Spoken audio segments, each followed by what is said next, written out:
The Furnished Room by O. Henry. Restless, always moving, forever passing like time itself, are most of the people who live in these old red homes. This is on New York's west side.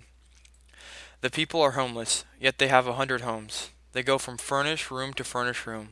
They are transients, transients forever, transients in living place, transients in heart and mind. They sing the song Home Sweet Home, but they sing it without feeling what it means.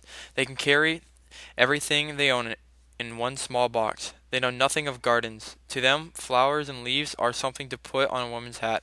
The houses of this part of the city have had 1,000 people living in them. Therefore, each house should have 1,000 stories to tell.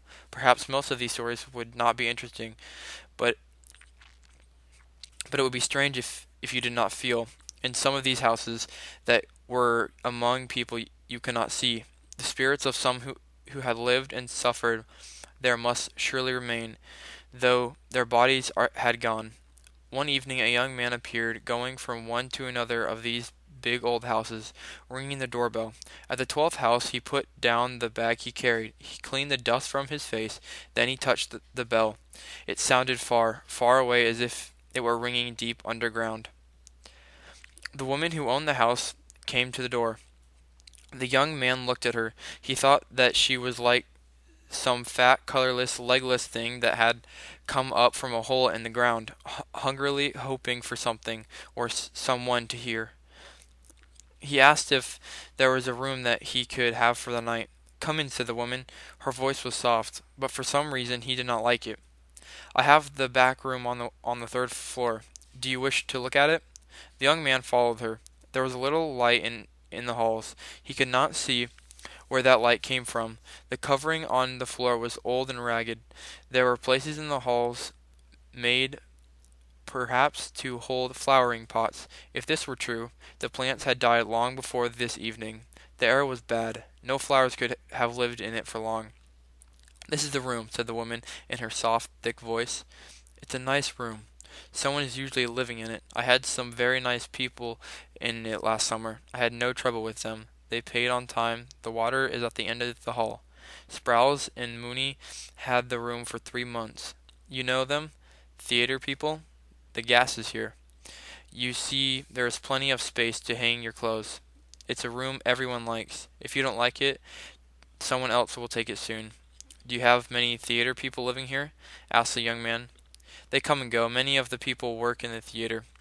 "Yes, sir. This is the part of the city where the theater people live. They never stay long any one place. They live in all the houses near here. They come and they go." The young man paid for the room for a week. He was going to stay there, he said, and rest. He counted out the money. The room was all ready, she said. He would find everything that he needed. As she moved away, he asked his question. He had asked it already 1,000 times. It was always there, waiting to be asked again. A young girl, Eloise Vashner. Do you remember her? Has she ever been in this house? She would be singing in the theater, probably. A girl of middle height, thin, with red, gold hair, and a small dark spot of her face near her left eye. No, I don't remember the name. Theater people change names as often as they change their rooms. They come and they go. No, I don't remember that one. No, always no. He had asked his question for 5 months, and the answer was always no. Every day he questioned men who knew theater people. Had she gone to them for ask for work? Every evening he went to the theaters. He went to good theaters and to bad ones. Some were so bad that he was afraid to find her there. Yet he went to them, hoping. He who had loved her best and tried to find her. He had suddenly gone from her home. He was sure that this great city, this island, held her. But everything in the city was moving, restless. What was on top today was lost at the bottom tomorrow. The furnished room received the young man with a certain warmth, or it seemed to receive him warmly. It seemed to promise that here he could rest. There was a bed and there were 2 chairs with ragged covers. Between the 2 windows there was a looking-glass about 12 inches wide. There were pictures on the walls. The young man sat down in a chair, while the room tried to tell him its story.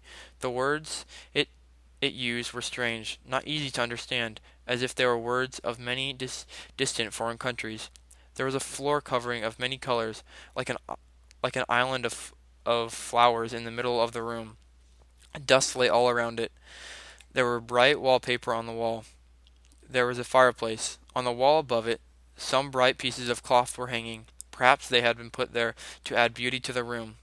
This they did not do, and the pictures on the walls were pictures the young man had seen 100 times before in other furnished rooms. Here and there around the room were small objects forgotten by others who had used the room. There were pictures of theater people, something to hold flowers, but nothing valuable. One by one the little signs grew clear. They showed the young man the others who had lived there before.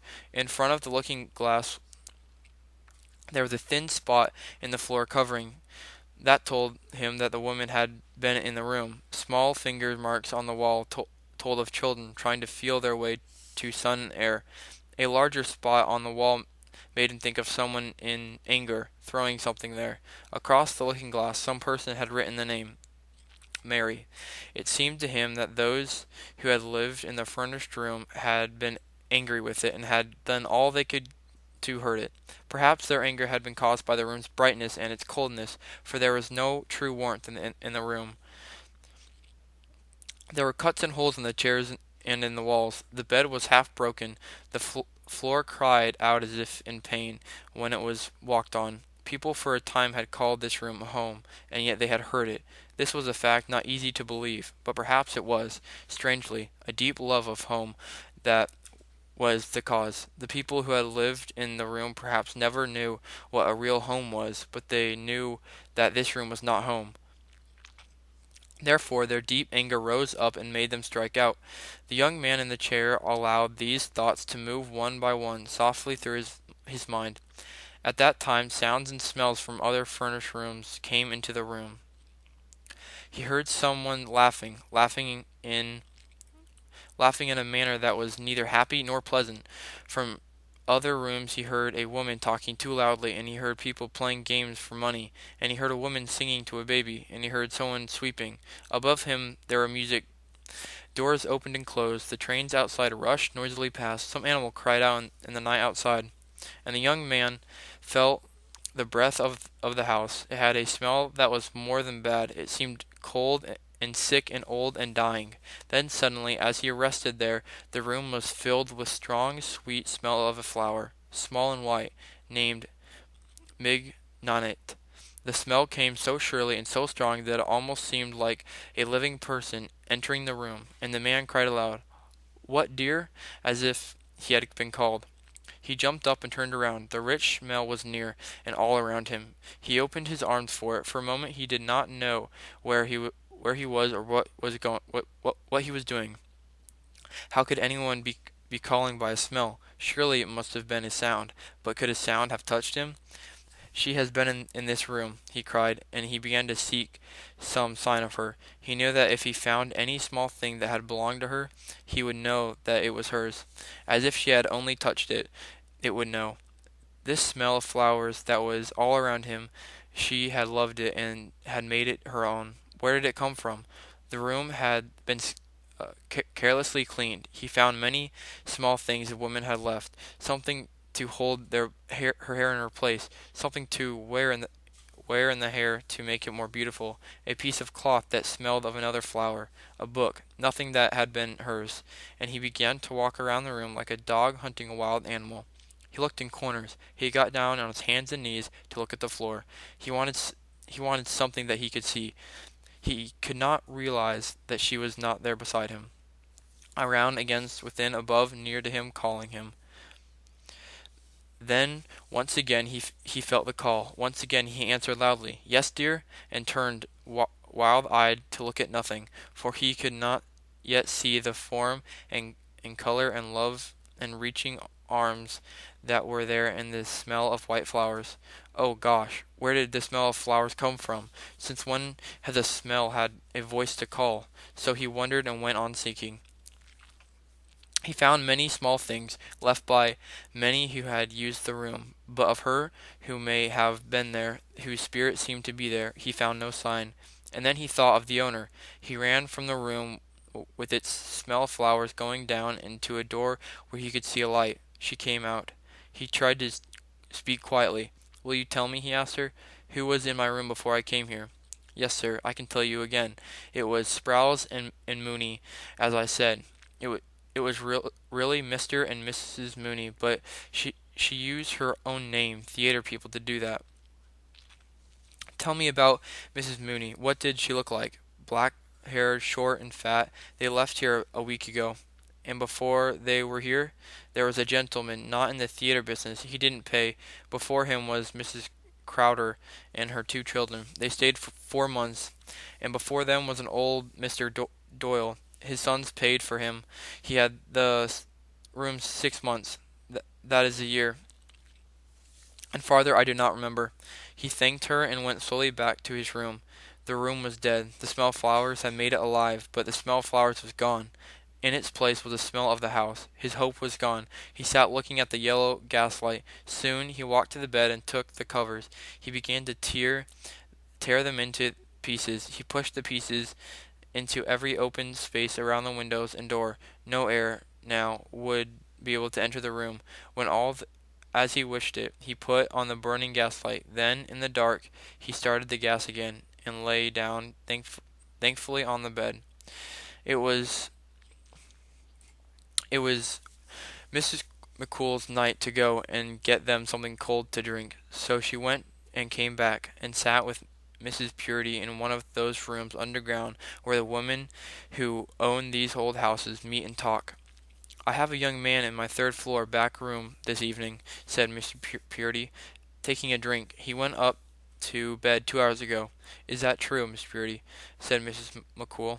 It was easy to see that she thought it was a fine and surprising thing. "You always find someone to take a room like that.